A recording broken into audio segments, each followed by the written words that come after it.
क्योंकि कर्म आपके हिसाब से कह रहे हो ना, कर्म बड़ा है। क्यों मेरी माँ?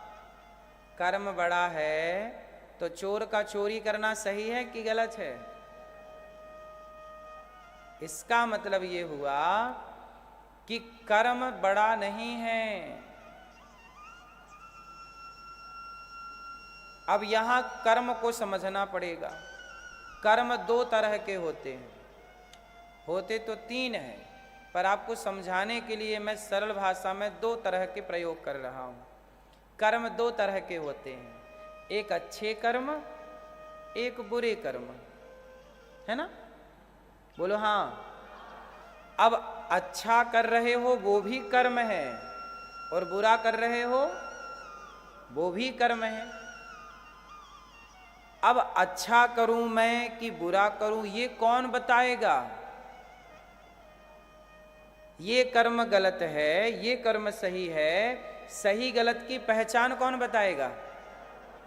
बोलो हाँ। यदि आपको धर्म का ज्ञान नहीं है तो आप गलत कर्म को चुनोगे, और धर्म का ज्ञान है तो सही कर्म को चुनोगे।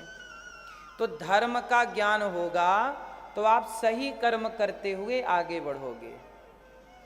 राम सही कर्म करते हुए आगे जा रहे हैं, रावण गलत कर्म कर रहा है। किसी की पत्नी को चुरा लेना, क्या ये सही कर्म है?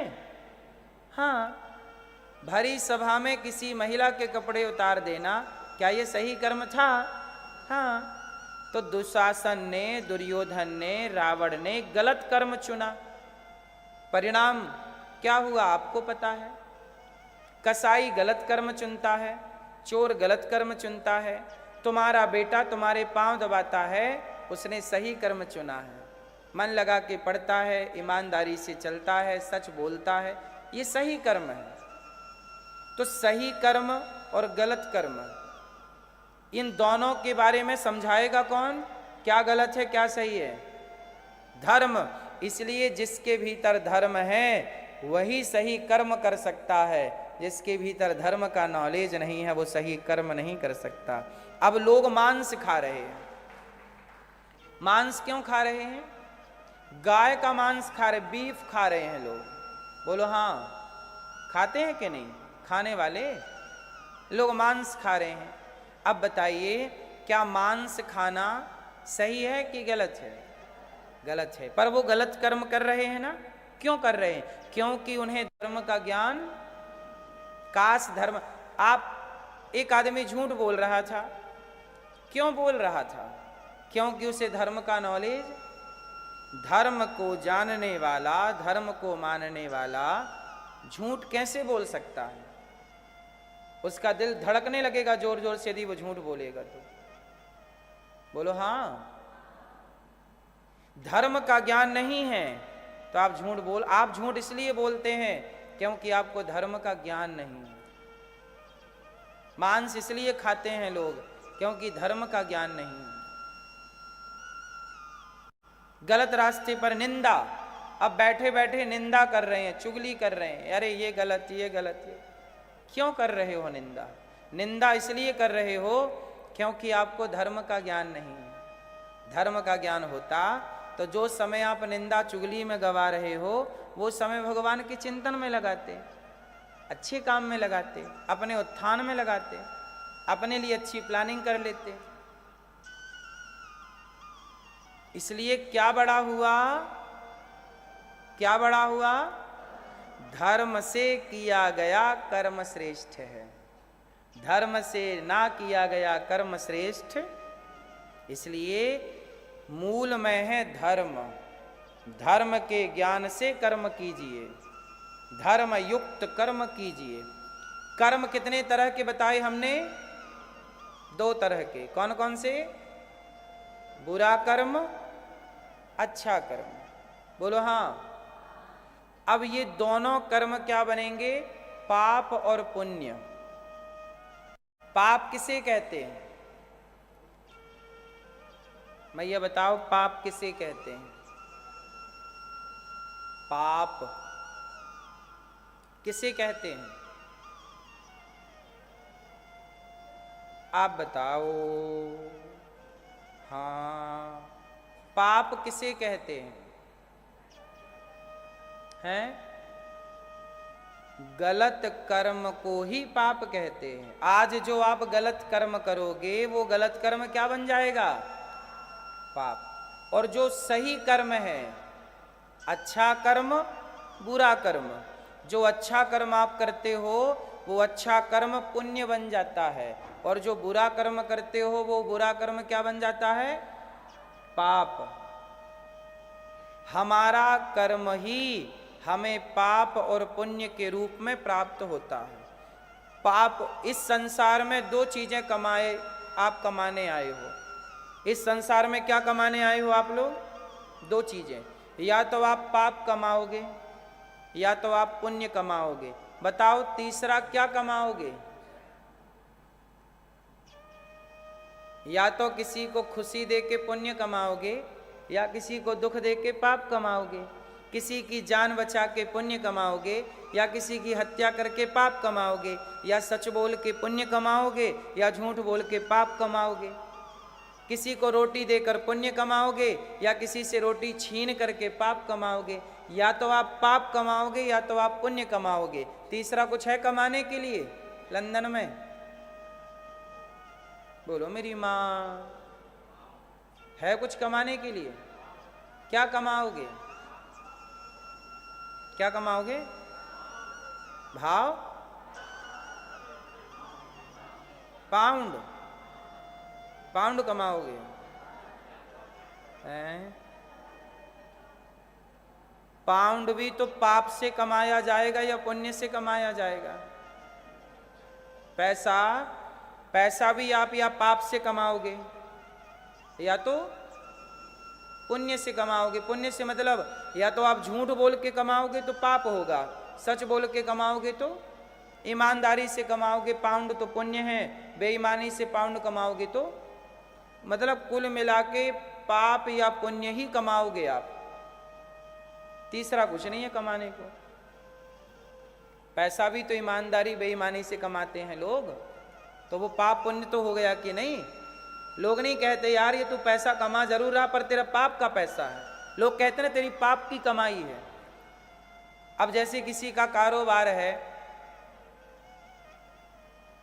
गाय काटने का, बकरा काटने का, तो बकरा काट के भी तो वो पैसा कमा रहा है, पर वो पैसा कौन सा पैसा है?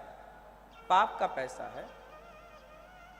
और कोई मजदूरी कर रहा है, पसीना बहा रहा है, ईमानदारी से काम करता है 8 घंटे और 8 घंटे का ईमानदारी का कमाता है, तो बताओ उसका पुण्य का हुआ? तो कमाई दो ही है, या पाप या पुण्य। इसलिए कहता हूं बुरा कर्म करोगे पाप कमाओगे। बुरा कर्म ही पाप कोई कमाता नहीं है, बुरा कर्म ही पाप बन के आपके पीछे पड़ जाता है। पाप कभी साथ नहीं छोड़ता, पुण्य कभी साथ नहीं छोड़ता। मेरी परछाई कभी मेरा साथ छोड़ेगी? ऐसे आपके द्वारा किया गया पाप, आपके द्वारा किया गया पुण्य आपकी परछाई बन के आपके साथ रहेगा। मैं बार बार उदाहरण दे के समझाता हूं कि दशरथ जी ने श्रवण कुमार को मार दिया। श्रवण कुमार के माँ बाप तड़प तड़प के मर गए। दशरथ जी से पाप हो गया। प्यासे माँ बाप मारे गए तड़प तड़प के। श्रवण मर गया। श्रवण पानी लाने गया था अपने अंधे माँ बाप के लिए। प्यासे थे उसके माता पिता। माँ बाप ने कहा बेटा जरा पानी ला दो, हमें प्यास लगी है। तो पानी लेने गया था, पानी भर रहा था घड़े में कि दशरथ जी ने बाण मार दिया। बताओ बूढ़ा बाप प्यासा था कि नहीं? बूढ़ी माँ प्यासी थी कि नहीं? और श्रवण मर गया। जब श्रवण मरा तो अंधे को पता चला, अंधी को पता चला, श्रवण के माता पिता को, कि हमारा तो बेटा मर गया, दशरथ जी के हाथ का पानी नहीं पिया। और बेचारे दोनों तड़प तड़प के मर गए। अब बताओ ये दशरथ जी से पुण्य हुआ कि पाप हुआ? हाँ, अब ये पाप जो हो गया ना, अब ये पाप दशरथ जी के साथ आ गया। इस पाप ने दशरथ जी का पीछा, इस पाप ने बदला लिया। लिया कि नहीं? कब लिया? दशरथ जी ने श्रवण को मारा तो श्रवण के माता पिता तड़प तड़प के मर गए। तो जब राम वनवास गए तो दशरथ जी भी तड़प तड़प के मर गए, हिसाब बराबर। जो तुमने आज कर्म किया है वो पाप बन के तुम्हारे संग रहेगा, या अच्छा किया है तो पुण्य बन के संग रहेगा, और वो पुण्य तुम्हारी रक्षा करता रहेगा। यदि अच्छा किया है तो पुण्य बन के तुम्हारी परछाई की तरह साथ रहे, वो पुण्य तुम्हारी बाल बाल रक्षा करेगा। और पाप है तो वो बदला लेगा। भगवान के बाप को भोगना पड़ा दंड, भगवान के पिता का पीछा नहीं छोड़ा इस पाप ने। हमारा पाप हमारा पीछा छोड़ देगा, आपका पाप आपका पीछा छोड़ देगा। इसलिए मेरी माँ, बेटा बेटी को पैसे तो बांट दोगे, पर जो तुमने पाप कमाए हैं ना पैसे के लिए, वो पाप तुम्हारी परछाई बन के रहेगा। भीष्म पितामह का पाप उनके संग रहा। उन्होंने एक सांप को कांटों के ढेर में फेंक दिया था, वो पाप पितामह के पीछे पड़ गया,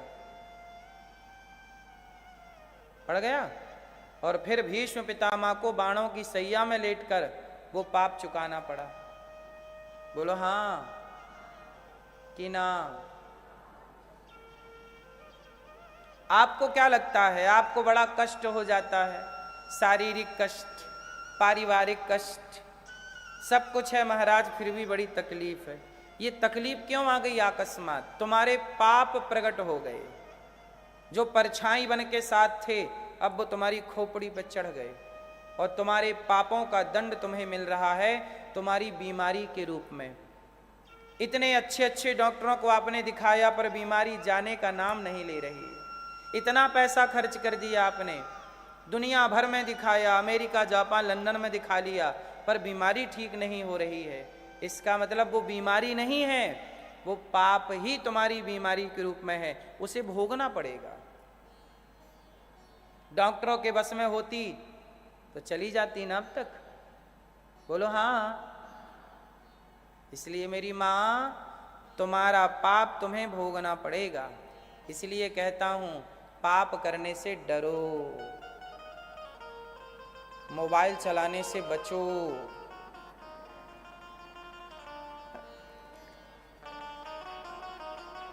अच्छे काम करो, सत्संग करो, कथाएं सुनो।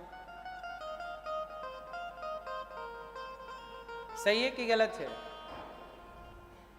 तो आप दो कर्म करते हो, या अच्छे कर्म या तो क्या कर्म करना है मेरी माँ? बुरा ना करना। गोपियों ने सब छोड़ दिया, कर्म छोड़ दिया, कृष्ण को पाना धर्म है, धर्म नहीं छोड़ा। सब छोड़ देना सही है, पर भगवान को छोड़ देना सही। प्राण जाए तो जाए, धन जाए तो जाए, पर धर्म ना जाए। दशरथ जी ने यही तो कहा, प्राण जाए पर वचन न जाए, धर्म ना जाए ना। हरिश्चंद्र बाजार में बिक गए, रोहित बाजार में बिक गया, पत्नी तारा बाजार में बिक गई। डॉम बनकर के हरिश्चंद्र एक शमशान में काम करने लग गए।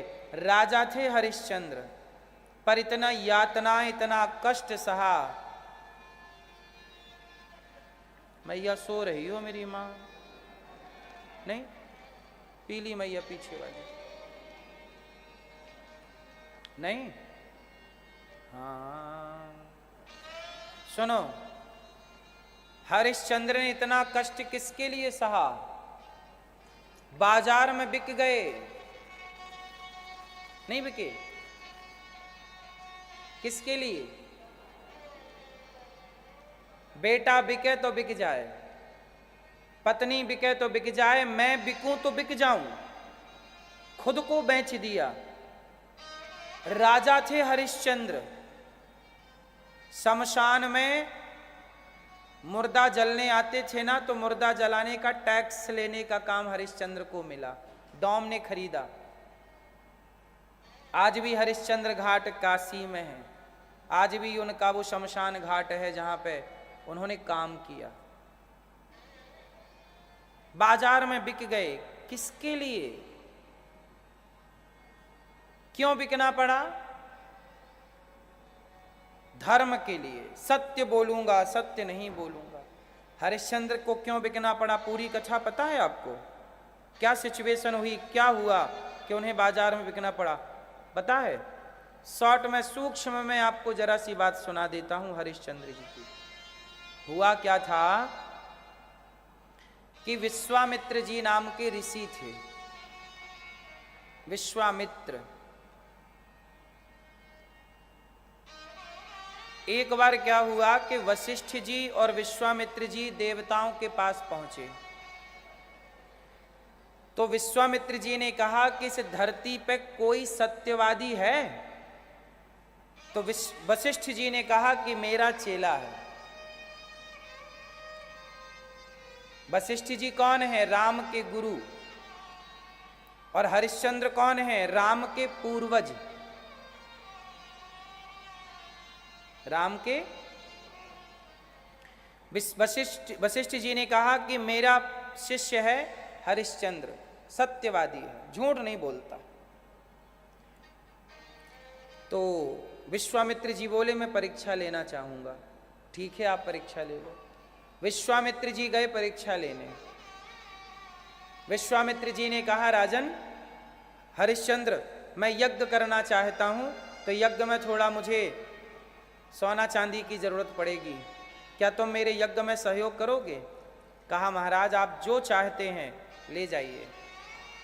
कहा कि मुझे इतनी स्वर्ण मुद्राएं चाहिए, यज्ञ में इतना स्वर्ण मुद्रा, उस समय सोने के सिक्के चलते थे, स्वर्ण मुद्रा चलती थी, मुझे इतनी स्वर्ण मुद्रा चाहिए।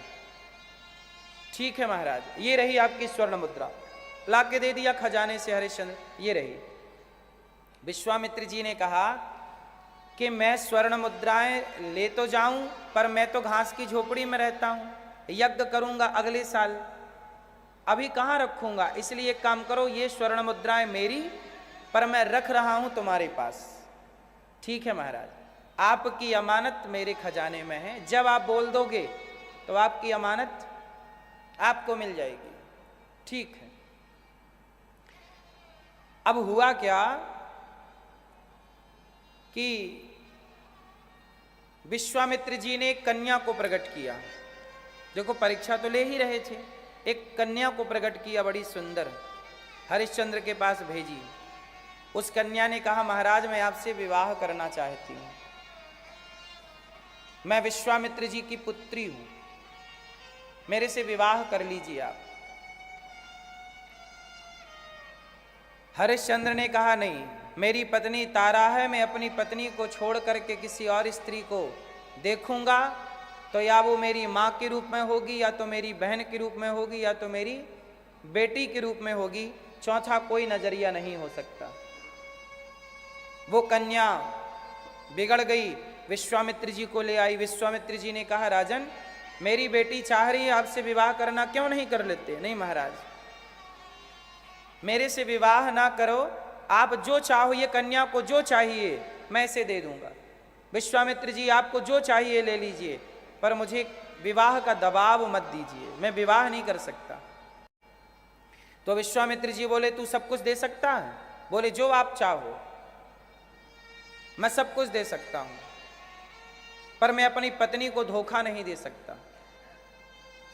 तो ठीक है, तुम अपना राज्य मुझे दे सकते हो? हाँ महाराज।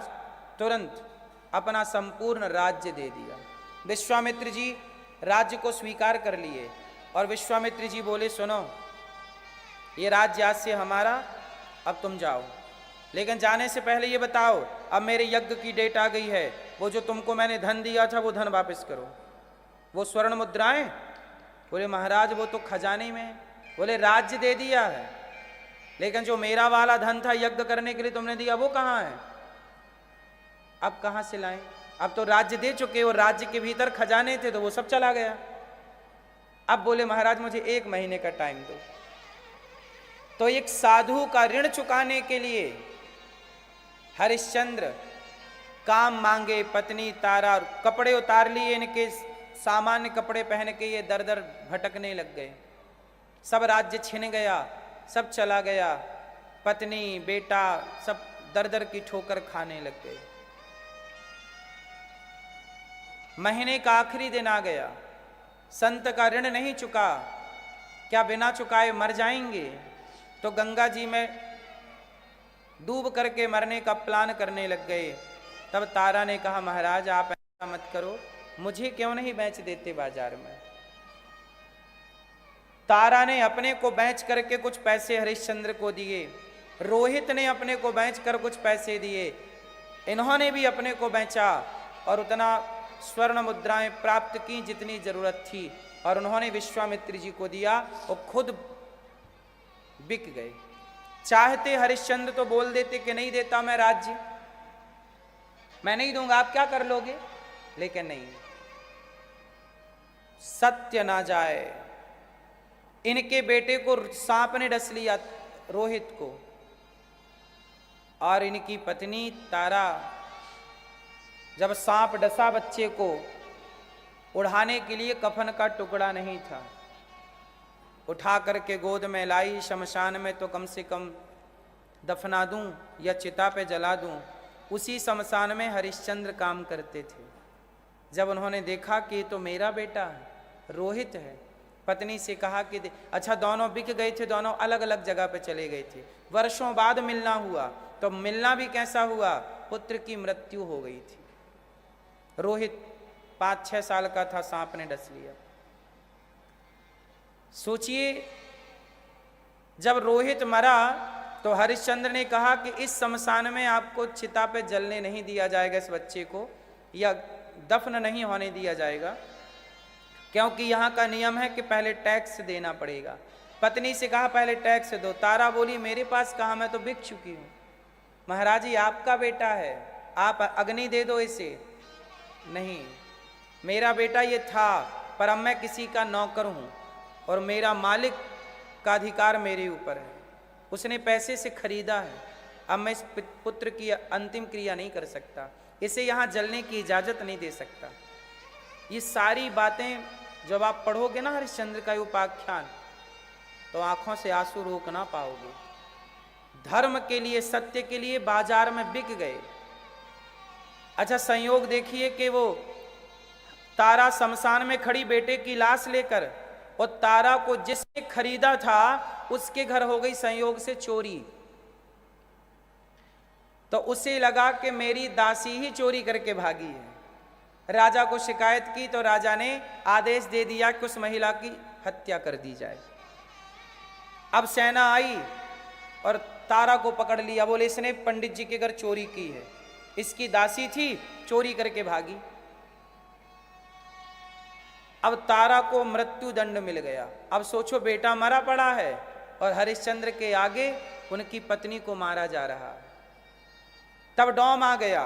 डोम मतलब जिसने हरिश्चंद्र को खरीदा था, उसने कहा, राजा ने उसी डोम को आदेश दिया कि इस महिला की हत्या कर दो, इसे सिर काट दो इसका। तो डोम ने हरिश्चंद्र को तलवार पकड़ाई कि ये रही तलवार, जरा इस महिला की हत्या कर दो। अब सोचिए, हरिश्चंद्र के सामने बेटा मरा पड़ा है और पत्नी को मारने का आदेश मिल गया, किसे मार दो।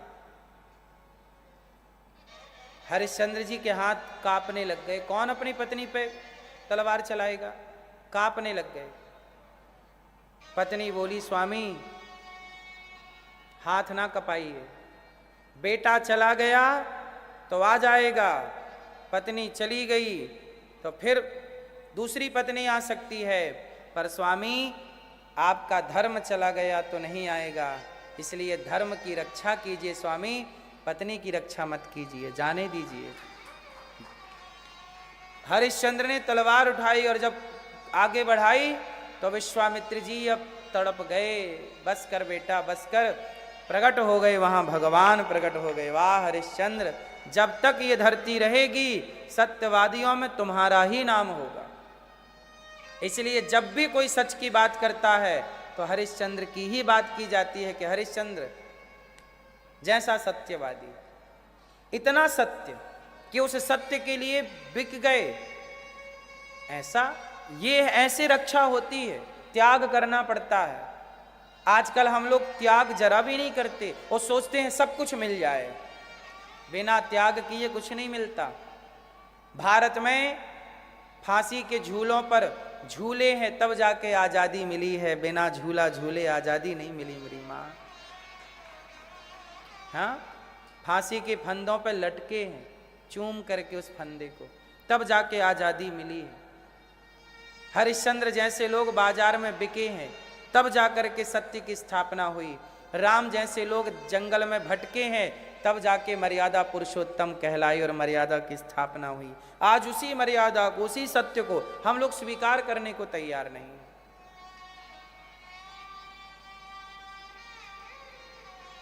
इसलिए कहता हूं कि अपना स्वधर्मे निधनम श्रेयः पर धर्मो भयावह। कहते हैं धर्मो रक्षति रक्षिता, जो धर्म की रक्षा करता है धर्म उसकी रक्षा करता है। इसलिए प्राण जाएं तो जाएं, धर्म नहीं जाना चाहिए। इसलिए प्राणों से बड़ा कोई है तो धर्म है, प्राणों से भी बड़ा कोई है तो, इसलिए मेरी मां धर्म का पालन करो। मोरध्वज नाम के एक राजा हुए हैं। क्या नाम था? मोरध्वज। एक बार अर्जुन ने कहा, धर्मराज युधिष्ठिर ने बहुत बड़ा यज्ञ किया, तो अर्जुन ने भगवान कृष्ण से कहा कि प्रभु मेरे भाई से बड़ा कोई दानी है? तो भगवान कृष्ण मुस्कुराए, कहा अर्जुन तुम्हारे भाई का तो नाम दूर दूर तक नहीं है, तो सबसे बड़ा दानी कौन है? भगवान कृष्ण बोले सबसे बड़ा दानी है मोरध्वज। क्या नाम है? क्या नाम है? मोरध्वज। अर्जुन बोले चलो परीक्षा लेके आते हैं। तो भगवान कृष्ण और अर्जुन दोनों ब्राह्मण का रूप बनाए और मोरध्वज के द्वार पर गए। मोरध्वज का नियम था कि पहले भोजन कराते फिर भोजन करते, पहले दान करते फिर कुछ पानी और भोजन ग्रहण करते। आज भगवान कृष्ण और अर्जुन पंडित जी बन के आए और कहां पहुंचे? मोरध्वज के द्वार पर। अच्छा, भगवान के साथ ना एक शेर भी था, यमराज को बुला लिया, यहां जरा शेर बन जाओ। तो बूढ़ा शेर बन गए कौन? यमराज जी। अर्जुन बन गए पंडित जी, कृष्ण बन गए पंडित जी और पहुंच गए मोरध्वज के द्वार पे। महाराज की जय हो। मोरध्वज बोले ब्राह्मण देवता आओ, सुबह सुबह आप आए हैं, आपको जो चाहिए सो ले लो। तो भगवान कृष्ण बोले कि हे मोरध्वज, हमने सुना है तुम बहुत बड़े दानी हो, क्या आज हम जो मांगेंगे हमें दोगे? मोरध्वज ने कहा कि आप मेरे प्राण मांग लीजिए, मैं प्राण दे दूंगा। राज्य मांग लीजिए, राज्य दे दूंगा, आप कहिए तो कहा भगवान कृष्ण बोले कि मुझे और कुछ नहीं चाहिए, वो हमारा शेर बाहर खड़ा है, बड़ा भूखा है, थोड़ा बूढ़ा हो चुका है, बस आप उसका पेट भरने की व्यवस्था कर दीजिए। मोरध्वज बोले ये कौन सी बड़ी बात है, आपके शेर का पेट मैं भर देता हूं। हाँ महाराज, कैसे भरोगे? क्योंकि शेर का पेट भरने के लिए किसी को मारना पड़ेगा। क्यों जी? किसी को मारना पड़ेगा ना, बकरे को मारना पड़ेगा। मांस कहां से लाओगे? बिना किसी को मारे तो मांस मिलेगा नहीं। और मोरध्वज किसी की हत्या करना पाप समझते थे। तो भगवान बोले कि कैसे पेट भरोगे शेर का? हमारा शेर भूखा है, बूढ़ा हो गया, दांत टूट गए हैं, बहुत भूखा है। मोरध्वज बोले मैं अपना मांस अपने आप को परोसूंगा आपके शेर के आगे। सोचिए, राजा बोल रहा है कि मैं अपना, ब्राह्मणों को वचन दिया है जो मांगोगे दूंगा, उसका नियम था आप जो मांगोगे दूंगा। क्या मांग लिया? मांस चाहिए शेर का पेट भरने के लिए, तो मैं अपने को परोस देता हूं, आपका शेर खा जाएगा।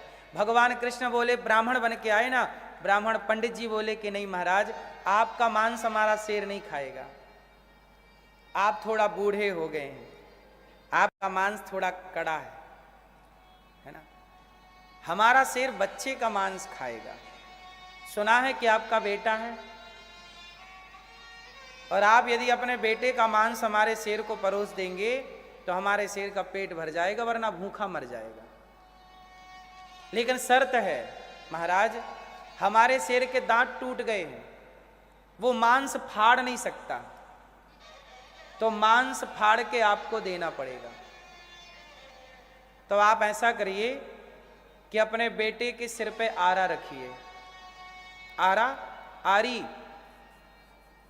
अपने बेटे के सिर पे आरा रखिए और बीच से फाड़ दीजिए, और बेटे को फाड़ करके और फिर उसके टुकड़े कर करके मेरे शेर को परोसिए, वो खाएगा। अब राजा अवाक रह गए। अपने आप को परोस देना तो फिर भी ठीक था, चलो हमें खा लो, पर अपने बेटे को, अच्छा मोरध्वज का बेटा था ताम्रध्वज, उम्र थी 5 साल, 5-6 साल, अधिक से अधिक, छोटा सा। अब राजा धर्म संकट में पड़ गए। धर्म संकट क्या था कि यदि बेटे को मारता हूं तो बच्चे को मारने की हत्या का पाप लगेगा।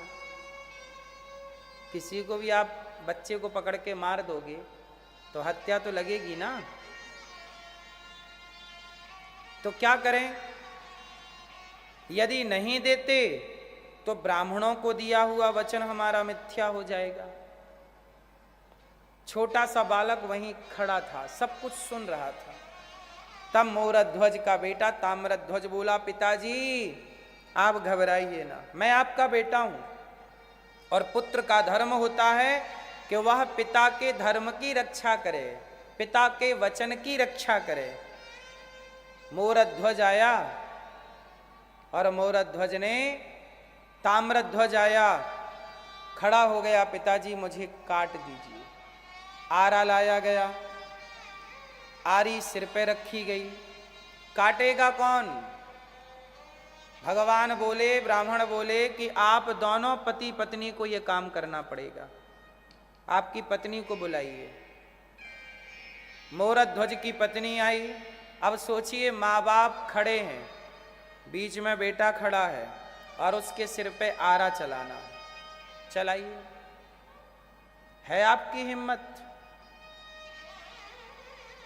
चला सकते हैं आप आरा? नहीं।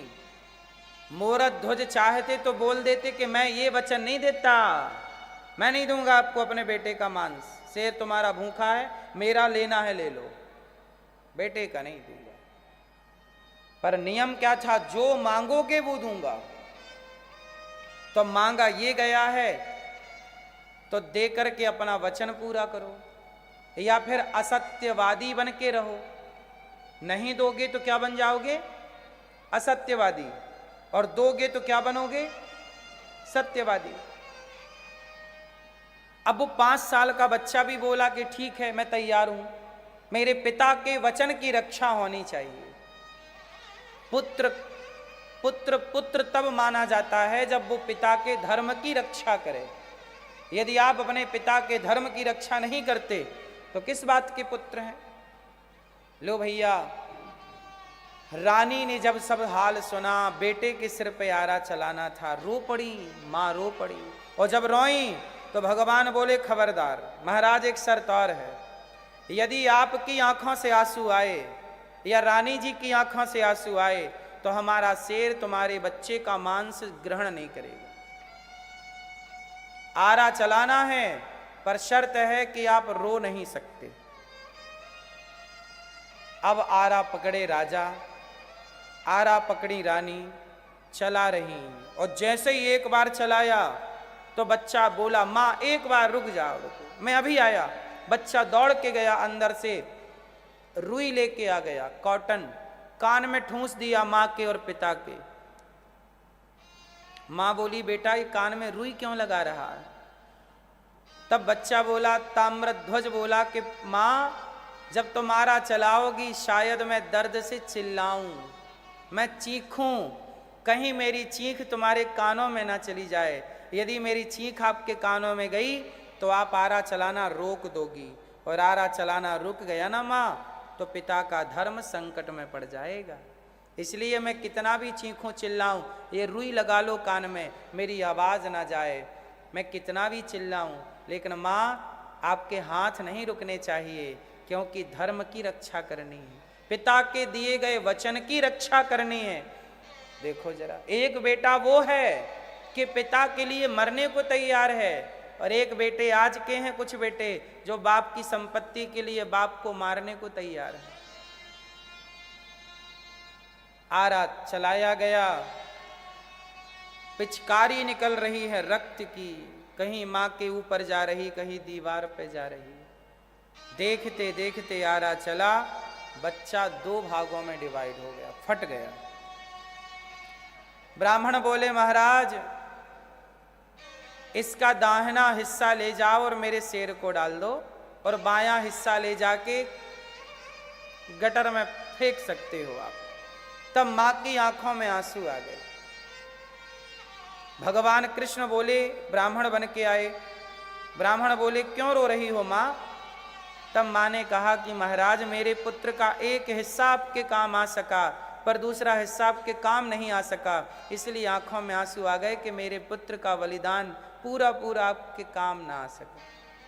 ठीक है, भोजन कराओ। शेर को परोसा गया, दूसरे हिस्से को फेंक दिया गया। शेर खाया, तृप्त हो गया। अब अर्जुन और कृष्ण बोले पंडित जी बनकर आए, बोले हमें भी भूख लगी है, हमें भोजन कराओ। तब आप दोनों भोजन बनाओ महाराज, महारानी जाओ। अब सोचिए बेटे को मार चुके हैं और भोजन बना रहे हैं, लगेगा मन भोजन बनाने में? कोई बना सकता है? भोजन बनाया, थाली परोसी, और भगवान के सामने जब थाली आई, रोटी तोड़ी भगवान ने, और भगवान ने मुंह तक ले गए और वापस रख दी। भगवान बोले राजन हम तुम्हारे घर भोजन नहीं करेंगे। क्यों? बोले तुम हत्यारे हो, और हत्यारों के घर हम भोजन नहीं करते। तुमने अभी हमारे सामने अपने पुत्र की हत्या की है। राजा बोले महाराज वो हत्या नहीं की, वो तो आपने बोला, तो आपके वचन की पूर्ति थी। नहीं नहीं नहीं, वचन तो पूरा किया है, पर तुमने अपने वचन की पूर्ति के लिए तुम इतने स्वार्थी हो गए कि अपने धर्म के लिए तुमने अपने पुत्र को मार डाला। क्या करें महाराज, आपने तो आज्ञा की थी। नहीं, कुछ भी हो हम तुम्हारे घर भोजन नहीं करेंगे। थाली छोड़ी अर्जुन ने और कृष्ण ने, वापस जाने लगे। नहीं, तेरे घर नहीं खाएंगे, तू पापी है, तूने पुत्र की हत्या की है, तुम पापियों के घर भोजन नहीं करते। जाने लगे, तब मोरध्वज रो पड़ा। अब रोए मोरध्वज, हे बेटा, हे ईश्वर, यदि आज तक मैंने कभी किसी अतिथि को घर से भूखा ना जाने दिया हो, तो हे विधाता आज पहली बार मेरे द्वार से कोई अतिथि भूखा जा रहा है। हे विधाता, मैंने सदा धर्म का पालन किया है, आज तक मैंने किसी का दिल नहीं दुखाया। हे विधाता, आज मेरी मृत्यु, जिस दिन मैं मरूंगा उससे ज्यादा कष्ट आज मुझे इस बात का है कि मेरे द्वार से कोई अतिथि भूखा जा रहा है। विधाता मेरे प्राण ले लो, पर मुझे इस धर्म संकट से निकालो, कोई ब्राह्मण कोई अतिथि मेरे द्वार से भूखा ना जाए। तब रोते हुए ईश्वर से प्रार्थना करते हुए, प्रभु मेरे धर्म की रक्षा कीजिए।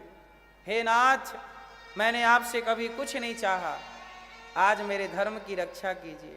आज मुझे कलंक लग गया कि मैंने अपने पुत्र की हत्या कर दी। जोर से आवाज लगाई, हे बेटा ताम्रध्वज, तूने एक बार मर करके अपने पिता के धर्म को बचाया, बेटा एक बार जीवित होकर अपने पिता के धर्म को बचा ले। यदि तू आज नहीं जीवित हुआ अपने पिता के लिए, तो तेरा मर जाना, बलिदान दे देना व्यर्थ चला जाएगा। और जब ये कहा तो अंदर से आवाज आई दौड़ता हुआ, बेटा पिताजी, मैं मर के भी आपके धर्म को बचाऊंगा और आपके लिए जीवित होकर भी आपके धर्म को बचाऊंगा। दौड़ता हुआ ताम्रध्वज आ गया और मोरध्वज को थामा। मोरध्वज ने देखा मेरा बेटा। जब वहां बेटे को देखा तो वहां केवल बेटा नहीं, वहां भगवान कृष्ण चतुर्भुज रूप में खड़े हो गए। अर्जुन मोरध्वज के चरणों में गिर पड़े, महाराज आपके जैसा दानी इस धरती पे अब कहां होगा। इसलिए दानी बहुत होंगे, पर दानियों में सबसे श्रेष्ठ दानी कोई है तो मोरध्वज। चरणों में गिर पड़े अर्जुन। भगवान ने कहा, हे मोरध्वज। मोरध्वज ने कहा, प्रभु आप हमारी परीक्षा लेना चाहते थे, क्या आपको हम पर भरोसा नहीं था? भगवान बोले कि मोरध्वज हमें तो भरोसा था, पर दुनिया को हम कैसे भरोसा दिलाते कि तुम इतने महान हो? हम कहते कि मेरा मोरध्वज महान, कौन मानता? पर आज तुमने सिद्ध कर दिया कि दुनिया में तुमसे महान कौन हो सकता है। इसलिए दानियों में सबसे श्रेष्ठ दानी मोरध्वज। भगवान ने मोरध्वज का बेटा लौटाया। देखो, जब आप धर्म की रक्षा करते हैं ना, तो वही धर्म आपकी और आपके पुत्रों की भी रक्षा करता है। आपके बेटे का कई बार आपने देखा होगा, बड़े से बड़ा एक्सीडेंट होने पर भी, बड़ी से बड़ी मुसीबत आने पर भी आपके प्राण बच जाते हैं। कौन बचाता है? आपने जो पुण्य किए होते हैं वो पुण्य कर आए थे, गोपी बनकर आए थे कि नहीं? बोलो। यदि रास लीला में कैरेक्टर ढीला था तो शंकर जी क्या करने आए थे? वो भी गोपी बनकर। शंकर जी कौन हैं? जिन्होंने कामदेव को जला के भस्म कर दिया। तीसरी आंख खोली, शिव ने क्या खोली? तीसरी आंख। तो कौन जला? कौन जला? जिन भगवान शिव ने कामदेव को जलाकर समाप्त कर दिया, वो शंकर जी कह रहे हैं, हे श्री कृष्ण हमें इस रास में सम्मिलित कर लीजिए। ये रास कोई सामान्य लड़का लड़की का मिलन है क्या? भोग विलास की लीला है क्या? अरे जन्म जन्म से तपस्या करने वाले साधु संत, जब भगवान की उन पर कृपा और करुणा होती है, तब भगवान उन्हें अपनी गोपी बनाते हैं। गोपी मतलब स्त्री नहीं। शिव जी भी गोपी बनकर आए, नारद जी भी गोपी बनकर आए, ध्रुव प्रहलाद भी गोपी बनकर आए। गोपी मतलब एक भाव, गोपी का भाव। उन गोपियों के साथ भगवान ने रास रचाए। जन्म जन्म के तपस्या करने वाले साधु संत गोपी बने। वो गोपियां भक्त थीं, और भक्त और भगवान का जो मिलन था, जैसे मीराबाई ने प्रभु को पति रूप में चाहा, मीराबाई ने किस रूप में भजा? पति के रूप में। अब मीराबाई को भी अगला जब कभी रास होगा तो भगवान उस रास में मीराबाई को अपनी गोपी बना लेंगे। आप में से भी कोई उस तरह की भक्त हो सकती है या हो सकता है। उन सबको अपनी रास लीला में भगवान सम्मिलित करते हैं, और जीवात्मा और परमात्मा का जब मधुर मिलन होता है, उस मिलन का नाम रास लीला है, ना कि कोई भोग विलास है। देखो, देखने का नजरिया है। गालों का चुम्बन करना, गालों को चूमना, गालों को आपकी मां भी चूमती है। क्यों? जब आप अपनी मां के पास जाते हो, और यदि आपकी मां है, अब आप लंदन रहते हो, साल 2 साल बाद यदि आप यहाँ से अपनी माँ के पास गए भारत, तो आपकी माँ आपको गले लगा के आपके माथे को, आपके गालों को चूमती है कि नहीं? यदि है माँ तो बोलो हाँ।